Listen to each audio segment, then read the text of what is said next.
All right, and we are live. Good evening po sa inyong lahat mga kaguro. And of course, welcome back to Gurong Pinoy.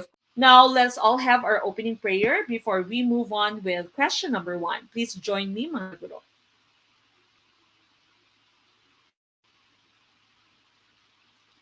Dear Lord, I come to you to ask for your guidance and direction in this study session. I ask that the Holy Spirit fill me with strength, creativity, and understanding to get through my studies without difficulty or sin. Help me hold my focus and attention. Help me to retain all that I learned. Please make my mind sharp and keep distractions at bay. If any part of my studying is weak or lacking in some way, let it be revealed so that I may correct it. Thank you for this opportunity to learn. Amen.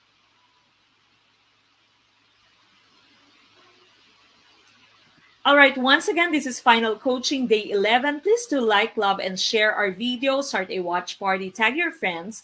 Send us stars on our Facebook and also send us super chat, super stickers naman sa ating YouTube channel. Good evening, Sir Gab, Brian Palmero. Maraming salamat po for sending us stars. Ma'am or Sir Velasquez, Midnight Teen. Maraming salamat for being one of our star senders. Thank you to all our star senders. Again, maraming salamat po to all our star senders, those who've already started a watch party, those who have shared our video especially. And if you are watching us naman on YouTube and you have sent us a super chat, super sticker, maraming salamat po. If there's a caption, you can just control that. Just look for the three dots, no, upper right part of your video, okay, and change it to caption off. Okay, if you are distracted by the captions. Again, please do like, love, share our video. This is Final Coaching Day 11. Like, love, share our video. Of course, so that we can all pass. Send us stars on Facebook. Send us super chat, super stickers naman on YouTube. We start with question number one. Number one, known as Dimasalang or Dimasalang and Laong-Laan. Letter A, Antonio Luna. Letter B, Jose Rizal. Letter C, Graciano Lopez Haina. Or letter D, Marcelo H. Del Pilar. What is our choice for question number one? Number one, ICDs. Okay, very easy. Social science, general information, very easy question for question number one. Pambungad, dapat tumpak ka agad. Okay?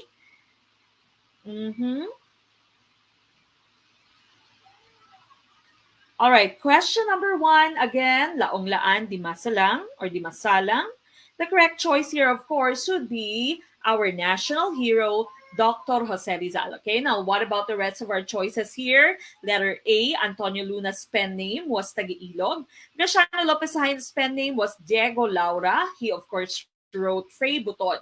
And for Marcelo H. Del Pilar, some of his pen names were Plaridel, Pupdo, and Dolores Manapat. Okay, so again, letter B, Jose Rizal. Ang ating tumpak na choice, this is going to be part of your classified files. I have compilation of everything about Rizal. And of course, paborito ding topic ng ating LET, si Rizal. No? Dinagdag din siya as one of the parts sa ating new TOS. And so we are going to have a chunk of this sa ating classified files. So again, kung gusto nyo pong maka-attend sa ating classified files, it's not going to be available on YouTube and on Facebook. It's all exclusive for our classified files group, Final Coaching and Team Piaget. Habol na po, mag-send a message sa ating Facebook page.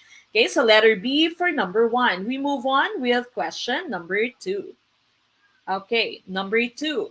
Ang Cebuano, Ilocano at Hiligaynon ay halimbawa ng anong variety ng wika? Letter A, sociolect. Letter B, dialect. Letter C, idiolect. Or letter D, jargon.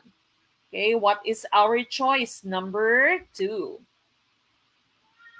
Ayan, additional information from one of your kaguros. Ma'am Jovelyn, Mordian Alma, Marcelo H. Del Pilar, also Piping Dilat, and Siling Labuyo.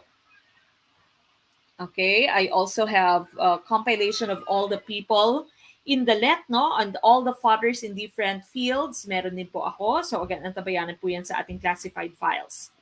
Ma'am Time, or Ma'am Tiny, or Tin. Maraming salamat po for sending us stars. Thank you, Ma'am Tin.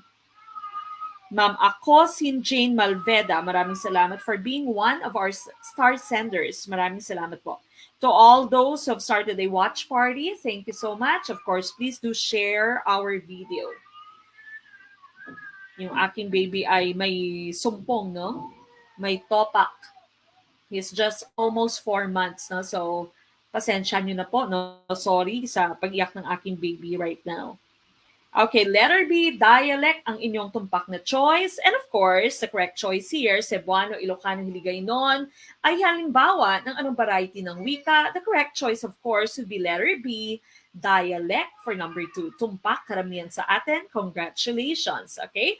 Now, what about the rest of our choices? Sociolect ay antas ng panlipunan, no? So, depende sa antas panlipunan ninyo. We have some people who are konyo, no? So, iba yung kanilang pananalita. Meron din namang mga jejemon, no? So, jeje, iba din yung kanilang pananalita. So, when you say sociolect, depende sa antas panlipunan ng isang tao ang kanyang pananalita. Merong alam mo na kahit na nakikinig ka lamang sa kanya, alam mo na konyo, no? Konyo yung taong ito or jeje ang taong ito. Idiolect naman, ito ang pansariling paraan ng pagsasalita. For example, when you hear magandang gabi bayan, okay, you know that that's Kabayan Noli de Castro. Hindi namin kayo tatantanan. You know that that is Mike Enriquez. And ha ha ha ha, nakakaloka, you know that's it, this is Tita Chris Aquino. No? So that's idiolect. Meron siyang sarili niyang may pansariling paraan ng pananalita ang isang tao. Now, jargon, of course, ito ay naririnig lamang sa isang eksklusibong grupo. So, for example, you have jargons for lawyers, you have jargons for doctors, no, meron silang sarili nilang mga words, meron silang sarili nilang mga terms, no, na sila lang yung nakakaintindi. Ayan, excuse me po, sabi ni Sir Renzo Salazar, no, alam niyo kung sino, no, yun yung tagline nila. Tama. Okay, so letter B for number 2. We go to question number 3. The pen name of Mary Ann Evans is letter A, George Eliot. Letter B, Emily Watts. Letter C, Jane Seymour. Or letter D, Anne Bradstreet. Okay. What is our choice for number 3? Also very common question sa ating literature, part of your English. Ma'am Real RCP and Ma'am Cristel Joy Miguel Soriano, maraming salamat po for sending us stars. Thank you. Ma'am Tanya Joy Gondra, thank you for sending us stars. Ganun din kay, okay, tapos na, no? Nabasa ko na. Alright, letter A for number 3.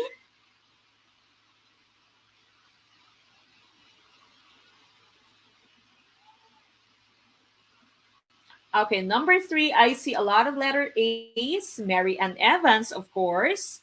That would be letter A, George Eliot, for question number 3. Okay, so tumpak yung letter A, George Eliot. Very common question in the LET. Palaging nandito, no? Palagi siyang present sa inyong general education at ganun din sa ating English majorship. Okay, so George Eliot is Mary Ann Evans. Okay, now what about the rest of our choices?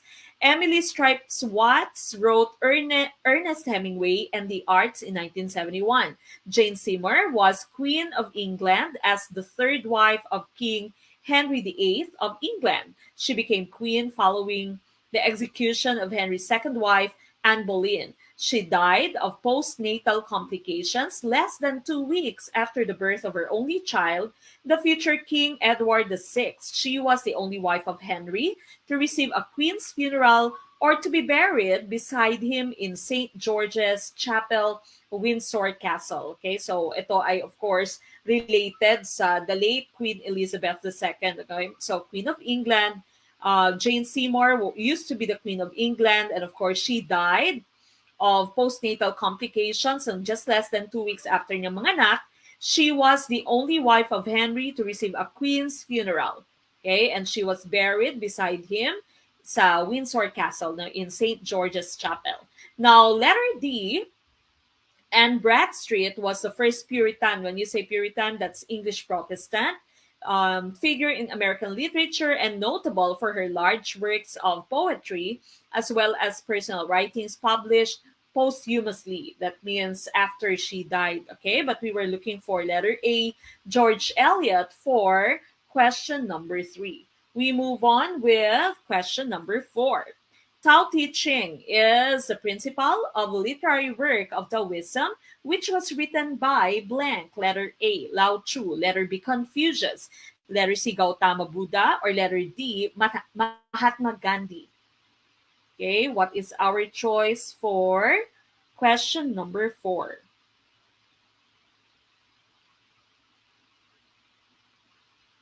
Okay, number 4, what is our choice?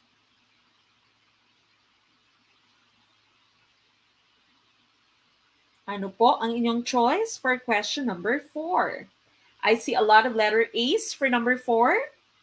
Tao Te Ching is the principle of literary work of Taoism, which was written by, of course, the correct choice here is letter A. No? So Lao Tzu for number 4. That's correct. Now, Taoism, of course, this is following the flow. Okay, following the flow, riding the tide. No, so following the work of nature. Dapat sabi ng Taoism, just go with the flow, be one with nature. Dapat hindi mo kinokontra yung inyong tadhana. No? Kung nakatadhana na kayo ay mag-meet at kayo ay maging boyfriend-girlfriend, wag mong kontrahin. No? Yan yung sabi ng Taoism, go with the flow, be one with nature. That's by Lao Tzu, of course.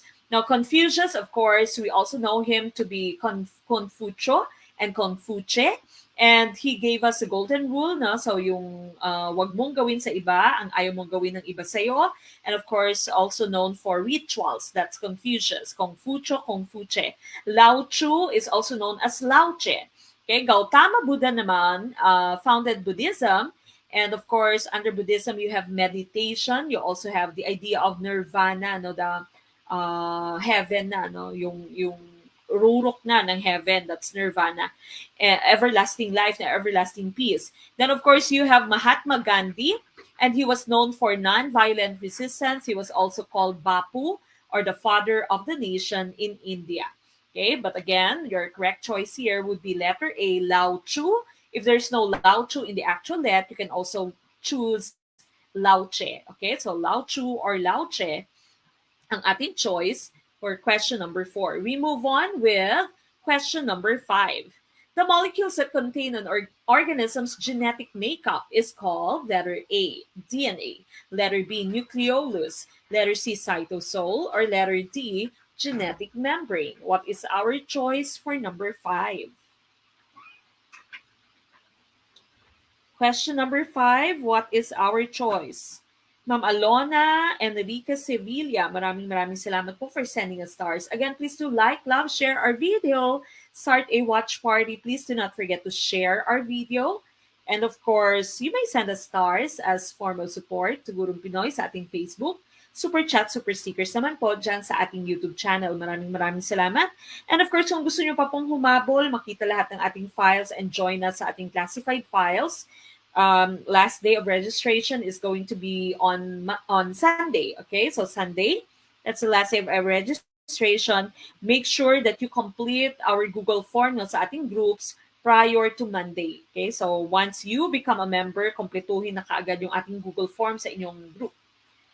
Okay, the molecules that contain an organism's genetic makeup is called, the correct choice, of course, is letter A, DNA, or deoxyribonucleic acid. Okay, so that's your genetic molecule. No, it holds the genes of a person. Of course, that's going to be coming from his parents. Again, yung DNA, sinasabi natin, ito ang reason kung bakit ikaw ay kamukha ng inyong tatay or kamukha ng iyong nanay or combination. Ikaw hindi kamukha ng iyong ninong, ng iyong ninang, or hindi kamukha ng inyong kapitbahay. Okay? So, kung kayo ay kamukha ng ninong, ninang, kapitbahay, kabahan ka na, no? Dapat kamukha ka ng iyong tatay, ng inyong nanay, combination or maaring ng inyong lola, lolo po pwede din, no? So, DNA genetic information.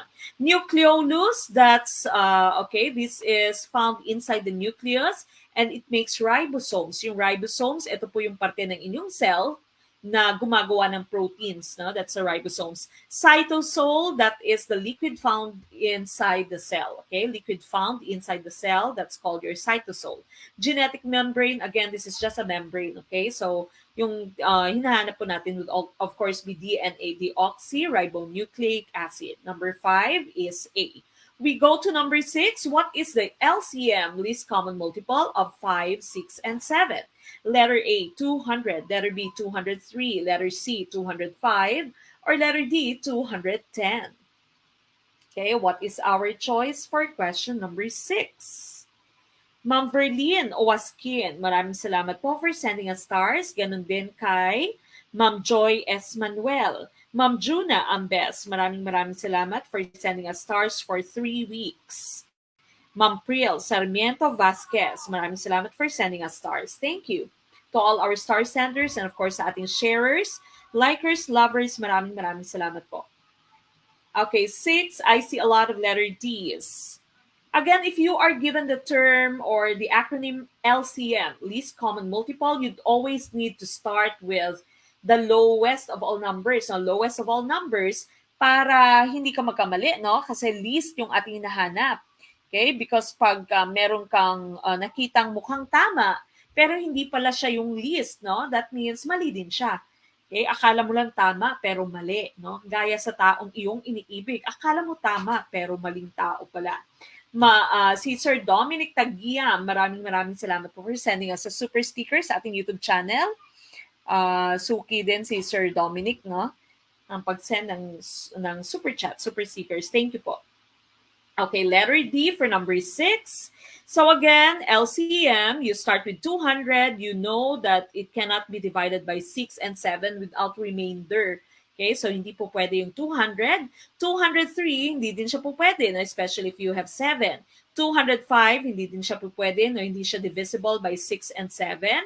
And so you only have 210. Of course, if you are going to divide 210 by 5, that's going to give you the answer 42. 210 divided by 6, that's 35. And 210 divided by 7, that is going to give you 30. And so the correct choice here is letter D for number 6. Sir Fitzgerald Almazon, suki din natin sa ating super chat, sa ating YouTube channel. Maraming salamat po, Sir Fitz. Okay, what is our choice again? That's letter D for number 6. We move on with question number 7. The right invoked in the writ of habeas corpus is the blank. Letter A, right to due process. Letter B, right to back secrecy. Letter C, right to demand the presence of the accused. Or letter D, right to information. What is our choice for number 7? Number 7, what do you think is the right choice? Humuhugot ba? Sabi ni Ma'am Jennifer Uwayan, humuhugot si Ma'am. Okay, 7, ICCs. Okay. The right invoked in the writ of habeas corpus is the number 7. What is your choice? Okay, sabi ni Ma'am Jovelyn Alma, bring me the body. Okay?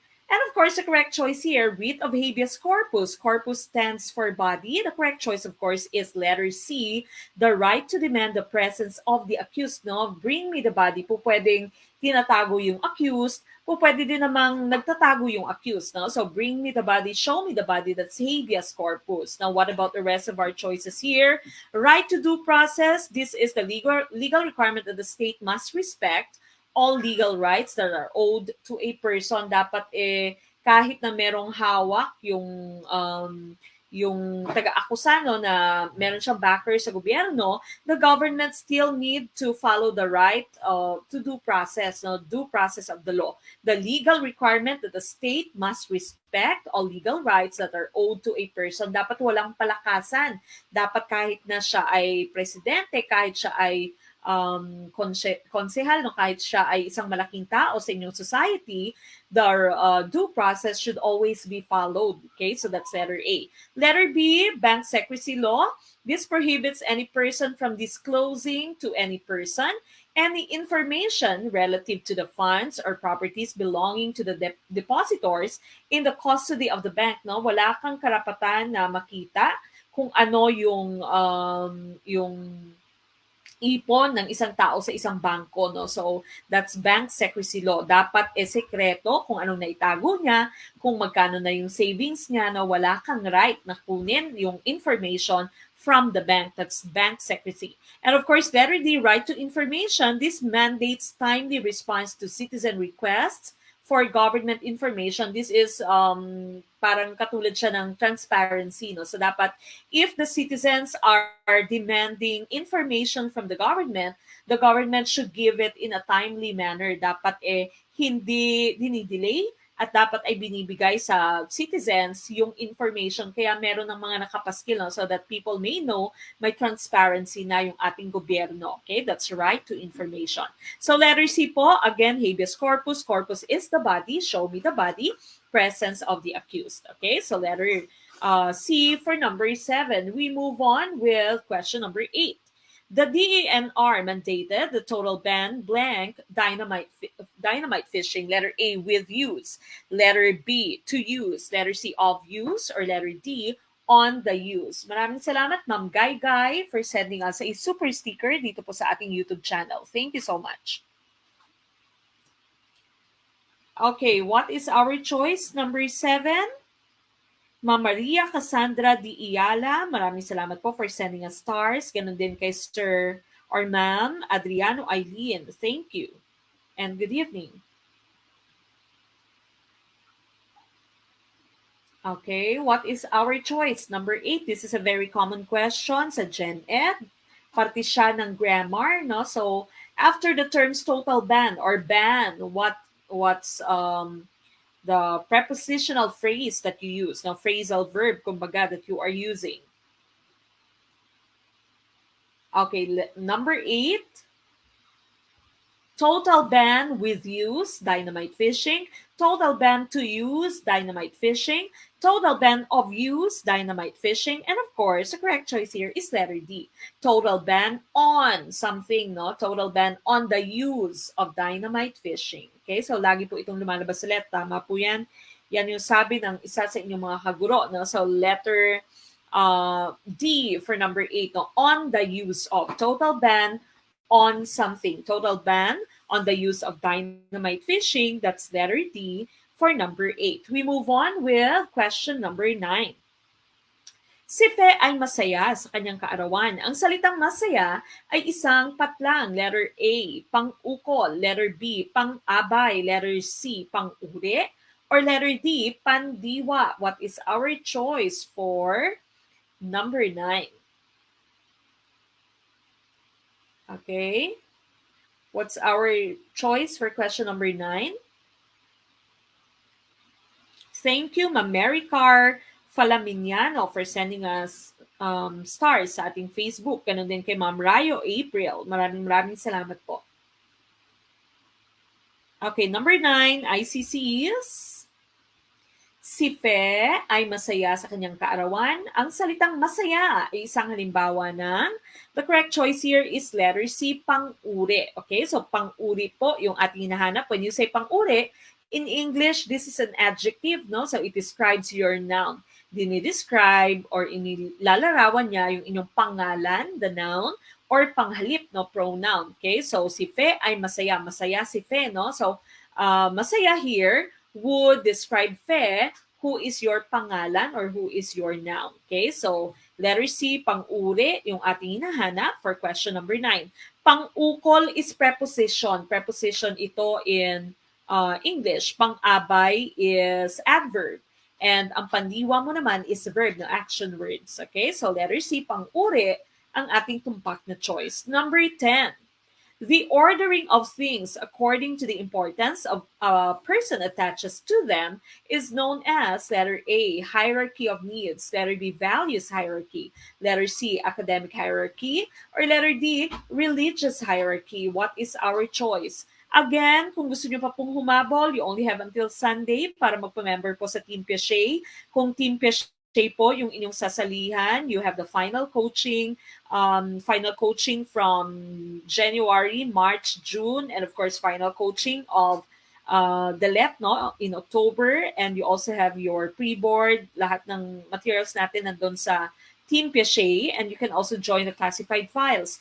Kung kayo naman ay magjo-join sa final coaching alone, ang final coaching natin, pwede din kayo mag-join sa ating classified files, pero final coaching videos lamang yung inyong makikita, yung inyong maa-avail for October na let. No? Team Piaget kasi sobrang dami na ng videos. No? It's 1 year worth of videos. Now, for classified files, that's only for 3 days. No? So that's Tuesday, Wednesday, Thursday next week. That's, again, that's only for classified files. Pwede din po kayong mag-join sa classified files. Again, if you join any of this group prior to Sunday, make sure that you have completed the Google form at valid, no, yung email na inyong sinend doon, yung inyong ginamit para po masendan kayo ng ating classified files.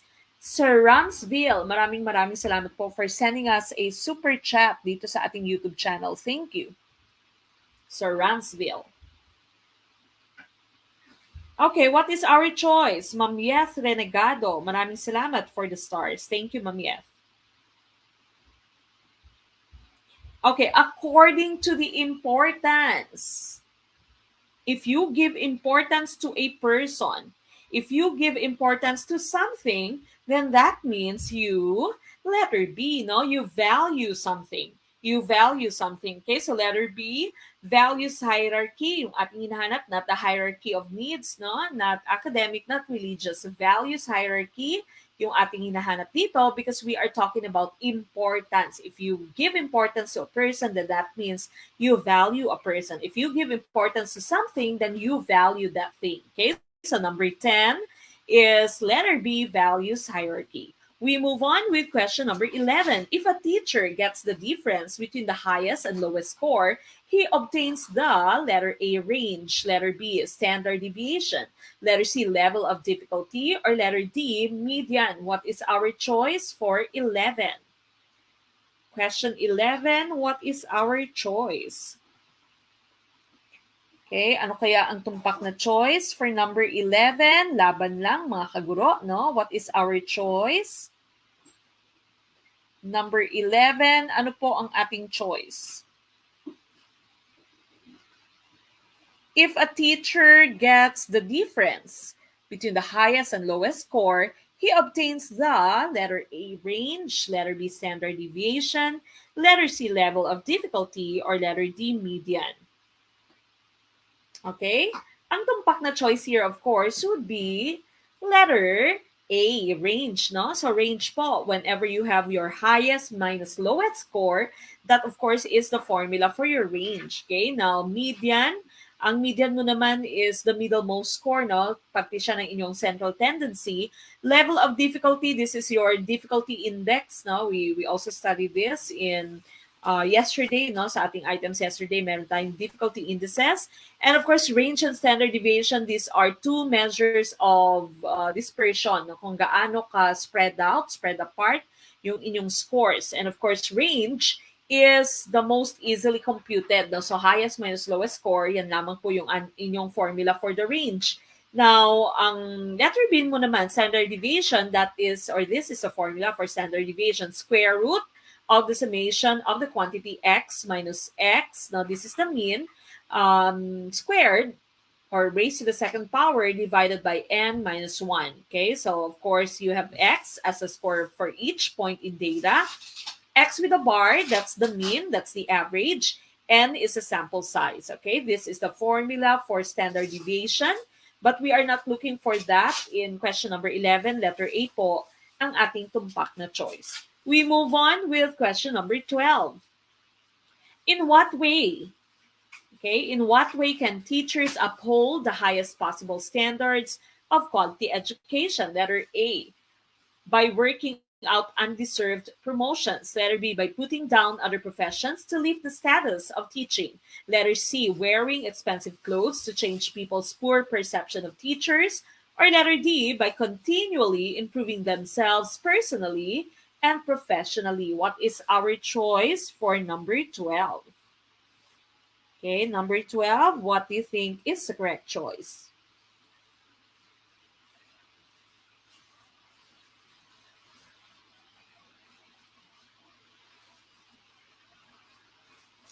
Okay, number 12, what is our choice, mga kaguro? ICDs?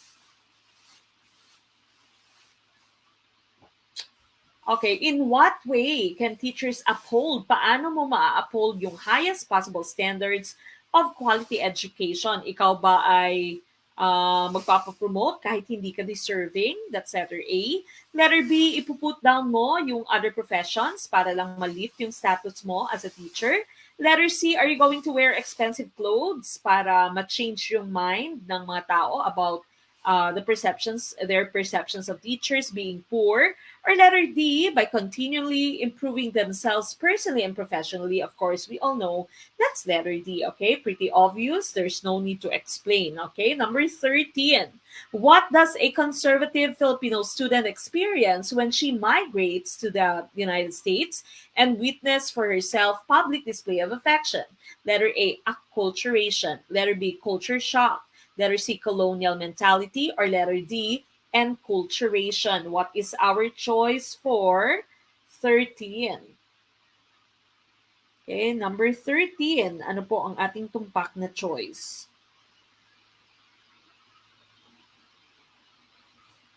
Number 13, what's our choice, mga kaguro?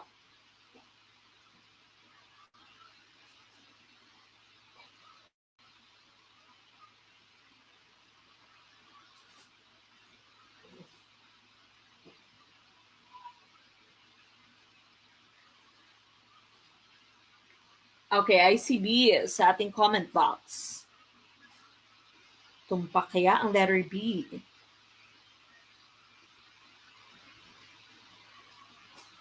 Okay, so ano yung mga mararamdaman ng isang konserbatibo, no, conservative Filipino student when she migrates to the United States? No, tama yung sabi ng isang kaguro nyo, hindi ko lang nakita yung name. Merong ganitong question dati, pero kabaliktaran naman, no, yung foreigner ay pumunta sa Pilipinas at nakita niya yung mga tao kumakain ng balut. Okay, so ano ang mafe-feel ng foreigner? Ito naman kabaliktaran, yung Pinoy naman pumunta sa abroad, nakita niyang maraming naglalampungan. Okay, so what or how are you going to feel? What's gonna be your feeling, no?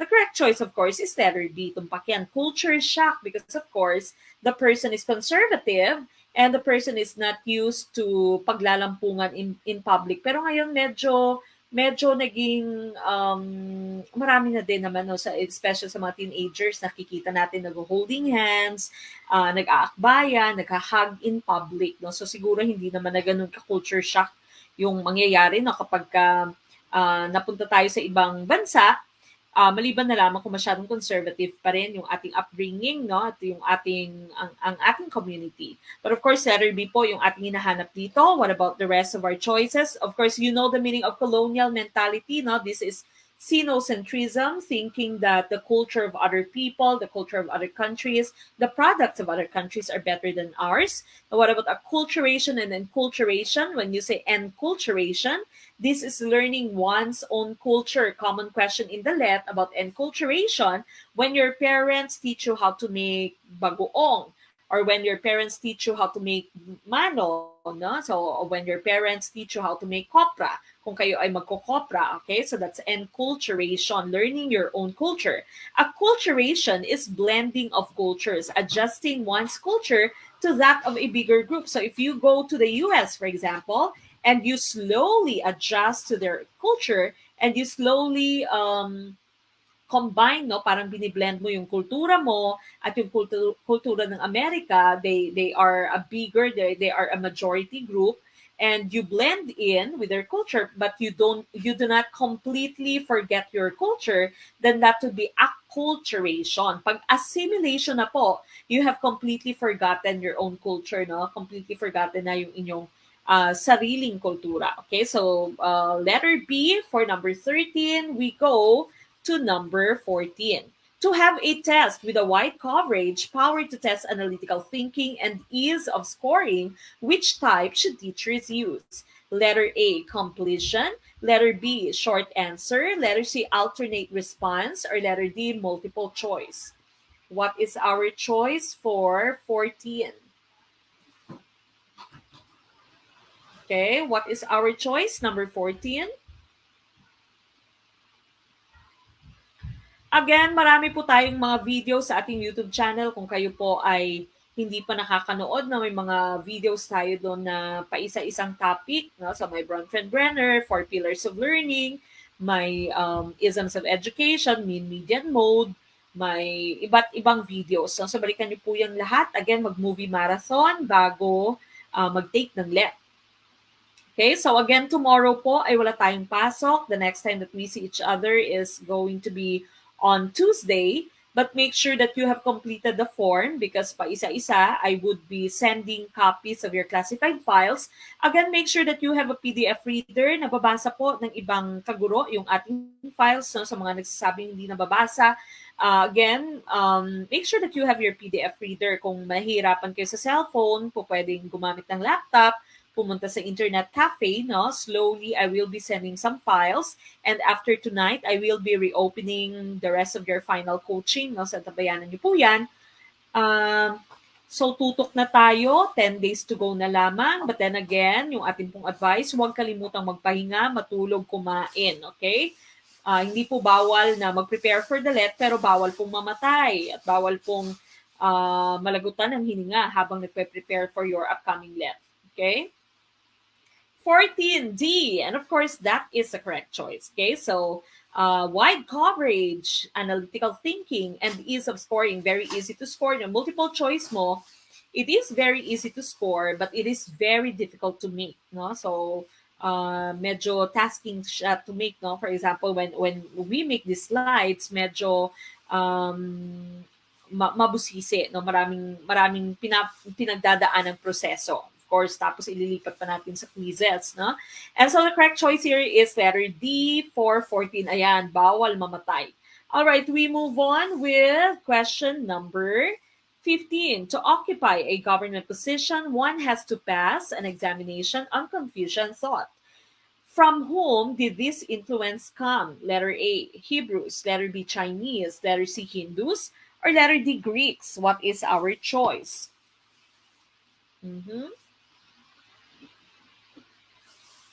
What is our choice for number 15?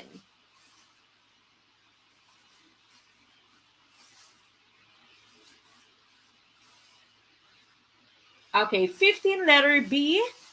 This is actually what you call your civil service. Now, civil service examination.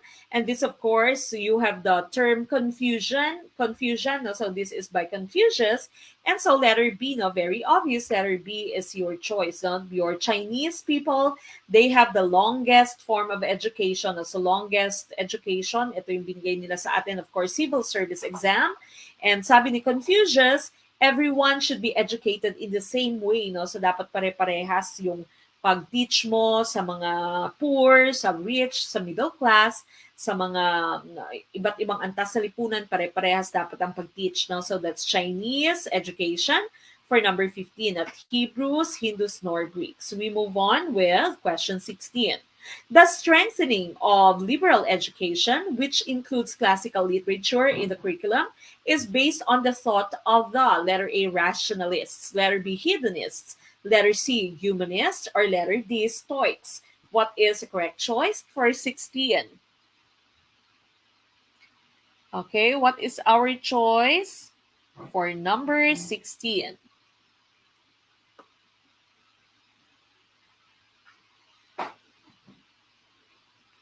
Okay, number 16, what is our choice, mga kaguro? Okay, number 16, what is our choice? All right, now you have seen this question and sa prior question natin, yung ating similar question na yung ating choice there was perennialist because of course also teaching the classics is also part of your perennialism. Dito walang pong perennialism, no? So next answer here, your answer here when you are strengthening liberal education or also your classical literature, your choice here would be letter C, humanist din po, no? Humanism, that is our choice. Rationalist, again, this is reasoning. Hedonist, pleasure is the highest form of good, no? The highest good. And Stoic naman, this is focus and accept. Ito yung pinakamaganda, no? Yung Stoic, it's a very good type of philosophy, no? Dapat ina-apply itong Stoicism. Sabi ng Stoicism mo, sabi ngayon, for your mental health, dapat daw ikaw ay maging stoic. Yung sinasabi kasi ng stoic mo, focus and accept. Focus on the things that you can change and the things that you can control. Sa mga bagay na po pwede mong kontrolin, mga bagay na po pwede mong mabago, mag-focus ka doon. Sa mga bagay naman na hindi mo na mababago, yung mga bagay na hindi mo na makokontrol, just accept it. Okay? So yan yung sinasabi ng Stoicism sa atin. Napakagandang philosophy, no? So again, sabi ngayon ng mga tao, sabi ng mga experts, if you want to maintain your mental health, be a stoic. No? Do not mind everything. Wag nang panghimasukan lahat ng problema ng mundo. No? Kung hindi mo kayang kontrolin, kung hindi mo kayang kontrolin o hindi mo kayang i-change, just accept it. Okay? Just accept it. Alright? So letter C, humanist, ang ating tumpak na choice for this question. No? So 16, letter C. 17, what is the mode in the following score distribution? Letter A, 96, letter B, 98, letter C, 97, or letter D, 93. You are given the score distribution. No? So you have 3, 6, 10 items. So meron kang 10 numbers and you are being asked for the mode. Okay, remember the mode is the most frequently appearing score. Most frequently appearing score.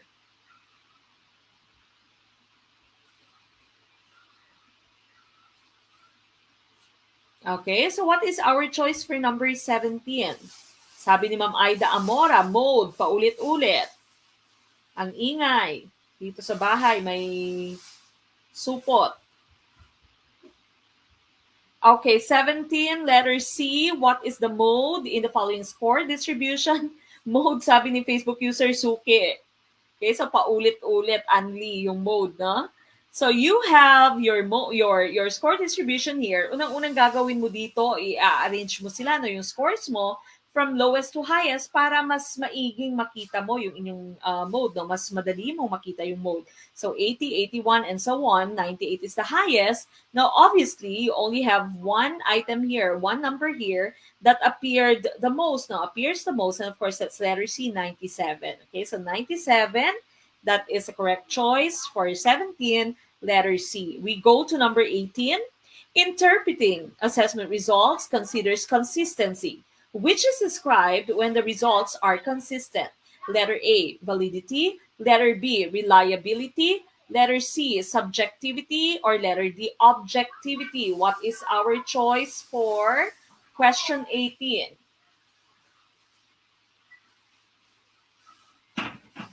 Number 18, what is our choice?